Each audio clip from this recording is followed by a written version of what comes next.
بسم اللہ الرحمن الرحیم۔ السلام علیکم۔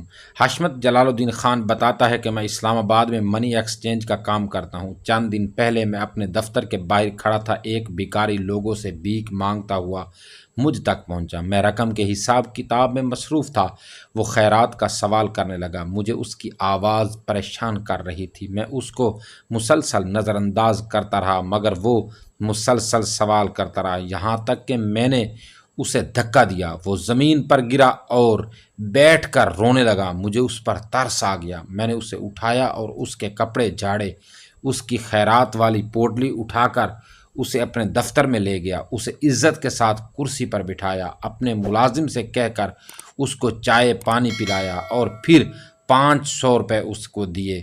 جب وہ میرے دروازے سے نکلنے لگا تو میرے دل میں نہ جانے کیا خیال آیا۔ میں نے اس سے پوچھ لیا کہ تم کو اتنی زور سے دھکا نہیں لگا تھا، پھر تم بیٹھ کر رونے کیوں لگے؟ میری بات سن کر وہ بھکاری واپس پلٹا اور اسی کرسی پر برجمان ہو گیا جس پر پہلے اسے میں نے بٹھایا تھا، اور پھر اس نے واقعہ سنایا کہ میرا نام ابراہیم چانڈیو ہے، میں گھوٹکی شہر کے اندر پراپرٹی کا کام کرتا تھا، میرے کئی پلاٹ اور گھر تھے، اس کے علاوہ میں نے ذاتی مارکیٹ بنا رکھی تھی جس کے اندر ایک دکان میں نے اپنا دفتر بنایا ہوا تھا۔ جس طرح آج میں بھیک مانگتا ہوں اور بھیک مانگتے ہوئے آج پہلی بار آپ سے ملا ہوں، اس طرح ایک بار میں اپنے دفتر میں بیٹھا ہوا تھا، میرے دفتر میں ایک نوجوان خوبصورت لڑکی بھیک مانگنے کے لیے داخل ہوئی۔ میرے دفتر میں 2-3 اور لوگ بھی بیٹھے ہوئے تھے جنہوں نے میری ہی مارکیٹ میں دکانیں کرائے پر لے کر رکھی ہوئی تھی۔ اتنے لوگوں کے سامنے جب لڑکی نے بھیک کے لیے ہاتھ پھیلایا تو میں نے بھیک دینے سے پہلے لڑکی کے نازک اوضاع کو چھوا۔ لڑکی نے سخت رد عمل دیا اور مزاحمت کی تو میں نے بھیک دینے سے انکار کر دیا۔ وہ لڑکی رونے لگی اور آنسو بہاتے ہوئے ایک بار پھر میرے سامنے اپنا ہاتھ پھیلا دیا۔ میں نے اپنی شیطانی ہوس کو تسکین دینے کے لیے اس کو چھوا اور خیرات دے دی۔ وہ لڑکی میرے دفتر سے نکلی اور پھر میری ہی مارکیٹ میں بنی ہوئی دوسری دکانوں سے خیرات مانگنے لگی۔ میرے پاس جو دکاندار بیٹھے ہوئے تھے وہ بھی اٹھ کر اپنی دکانوں میں چلے گئے۔ اس کے بعد وہ لڑکی روز آنے لگی، میں اس کے ساتھ روز ہی ایسی گندی حرکت کرنے لگا، یہاں تک کہ ایک بار میں نے اس کو کہا، اگر تم میری جسمانی ضرورت کو پورا کر دیا کرو تو میں تمہیں اتنی بھیک دے دیا کروں گا کہ تمہیں کسی اور سے مانگنے کی ضرورت نہیں پڑے گی، مگر لڑکی نے میری خواہش کو پورا کرنے سے انکار کر دیا۔ مگر بھیک کے عوض اب بھی میں اس کے جسم کو چھونے کا موقع ہاتھ سے نہیں جانے دیتا تھا، بلکہ میں نے باقی دکانداروں کو بھی لڑکی کے ساتھ ایسی غلیظ حرکات کرنے پر اکسایا۔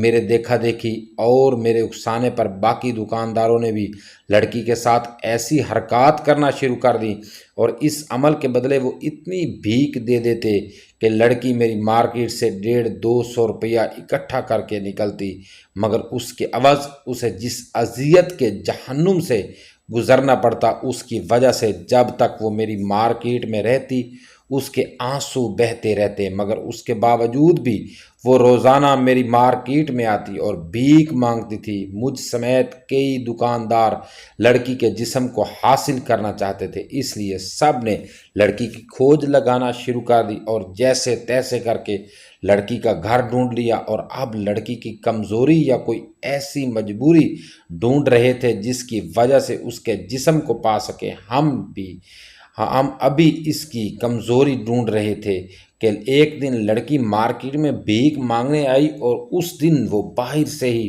روتے ہوئے آ رہی تھی، مگر مجھے اس کے آنسوؤں سے کوئی غرض نہیں تھی کیونکہ یہ آنسو تو وہ روز ہی ہمارے سامنے بہاتی تھی۔ میں نے اپنا مطلب پورا کرنے کے بعد روز مرہ کے معمول کے مطابق اس کو بھیک دے دی۔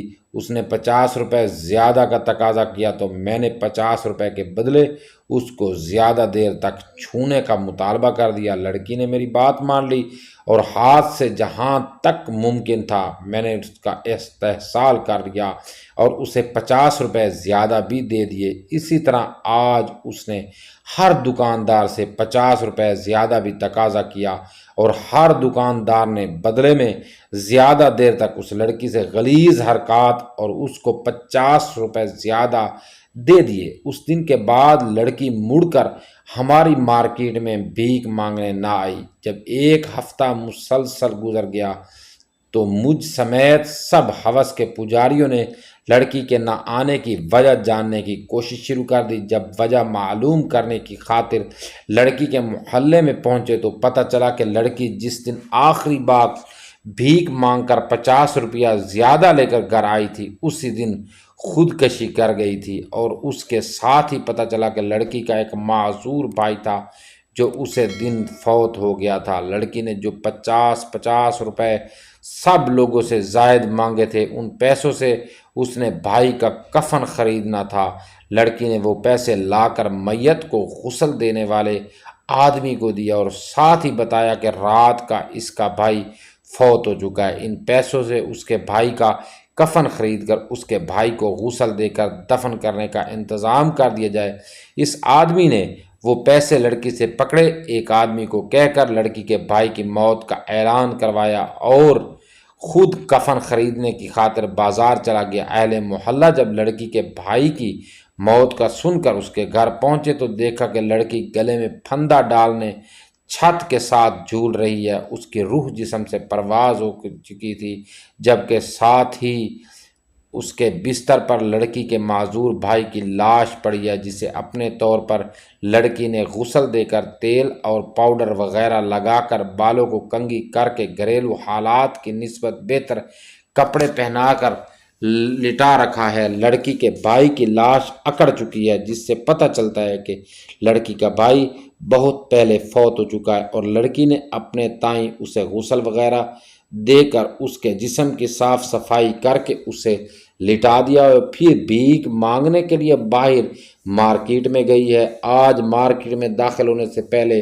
ہی لڑکی کی آنکھوں سے بہنے والے آنسو کی وجہ یقیناً اس کے گھر میں پڑی ہوئی اس کے معذور بھائی کی لاش تھی۔ یہی وجہ تھی کہ آج اس نے سب سے 50 روپے زیادہ مانگے تھے۔ اس کے عوض زیادہ دیر تک شیطانی درندوں کی ہوس کا نشانہ بننا پڑا تھا۔ جب اس کے اندازے کے مطابق لڑکی نے اپنے بھائی کے کفن کے لیے پیسے جمع کر لیے تو وہ اپنے گھر واپس آ گئی۔ اس نے وہ سارے پیسے جا کر اس شخص کو دیے جو مردہ لوگوں کو غسل دیتا تھا اور اسے بھائی کے کفن دفن کا انتظام کرنے کا کہا۔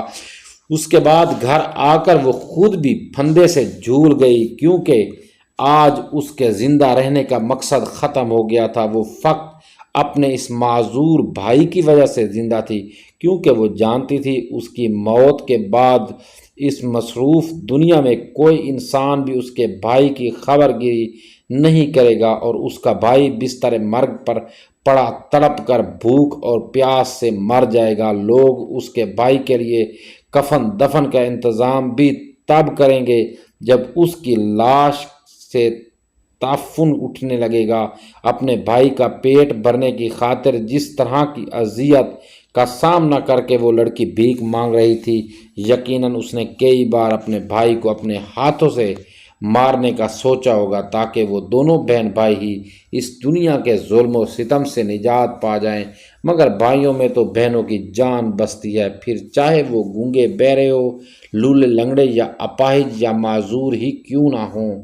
بہنوں کے لیے اپنے بھائی کی جان لینا کہاں ممکن ہوتا ہے، اسی لیے وہ چپ چاپ ہماری درندگی سہ لیتی تھی اور گھر آنے سے پہلے اپنے آنسو پونچھ کر مسکراتی ہوئی داخل ہوتی ہوگی تاکہ اس کا بھائی اس پر بیتی قیامت اور ظلم کو نہ جان سکے، ورنہ کوئی بھی غیرت مند بھائی ایسا لقمہ پیٹ میں اتارنے سے بہتر بھوک سے مر جانا سمجھتا ہے جس لقمے کے بدلے اس کی بہن کو مجھ جیسے درندے نوچتے ہوں۔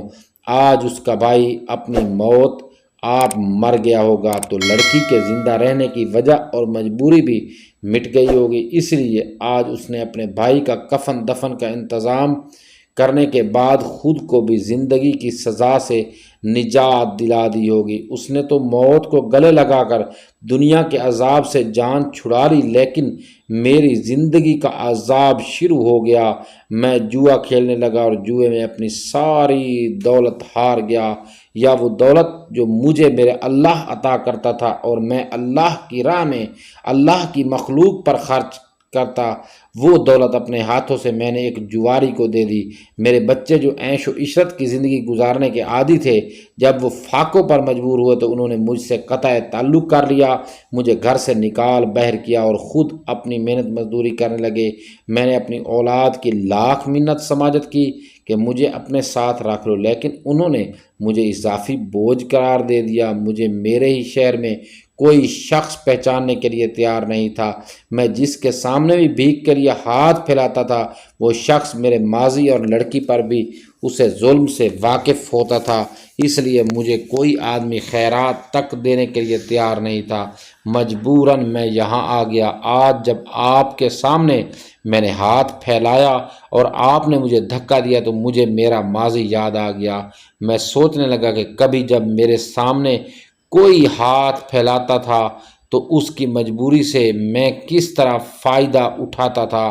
مخلوق خدا پر کیے گئے ظلم کی وجہ سے آج میں خود خالق کی مخلوق کے سامنے ہاتھ پھیلانے پر مجبور ہوں۔ میری اللہ سے دعا ہے کہ یہ نظام یہیں رک جائے، کل کو کہیں میری جگہ پر آپ نہ کھڑے ہوں۔ حشمت جلال صاحب بتاتے ہیں کہ میں اس کی بات سن کر لرز گیا، اس سے اپنے رویے پر معافی مانگی اور ساتھ ہی اسے بتایا کہ اللہ تعالیٰ کی ذات غفور و رحیم ہے، اس کا رحم، اس کی مغفرت اس کے غضب پر غالب ہے۔ میری دعا ہے کہ اللہ تعالیٰ تم کو معاف فرمائے، لیکن یاد رکھنا اگر میرے اختیار میں ہوتا تو میں تمہیں اس سے بھی بدتر حال میں کر دیتا۔ تم نے جو ظلم کیا ہے میں اس پر تمہیں کبھی معافی نہ کرتا۔ میں نے اس کی پوٹلی اٹھائی، اس کو عزت تک دروازے کے ساتھ چھوڑا اور کہا کہ کوشش کرنا آئندہ تم میرے سامنے نہ آؤ، تمہارے حصے کا صدقہ خیرات بھی سیکیورٹی گارڈ کو پکڑا دیا کروں گا، تم جب بھی آؤ گے وہ تمہیں دے دیا کرے گا، لیکن کوشش کرو ہر آدمی کو اپنی بات بتاؤ، طاقت دولت پر فخر کرتے ہوئے فرعون بنے، یہ لوگ سمجھ سکیں کہ یہ دولت در حقیقت ان کی نہیں بلکہ اللہ تعالیٰ کی عطا ہے، اور یہی بہتر ہے کہ اس دولت کو مخلوق خدا پر لگایا جائے۔ دوستو، اگر آپ کو یہ سٹوری اچھی لگی ہے تو ویڈیو کو لائک ضرور کر دیں اور کامنٹ باکس میں اپنی رائے کا اظہار ضرور بتایا کریں، اس سے اور اگر آپ چینل پر نئے ہیں تو چینل کو سبسکرائب کر دیں،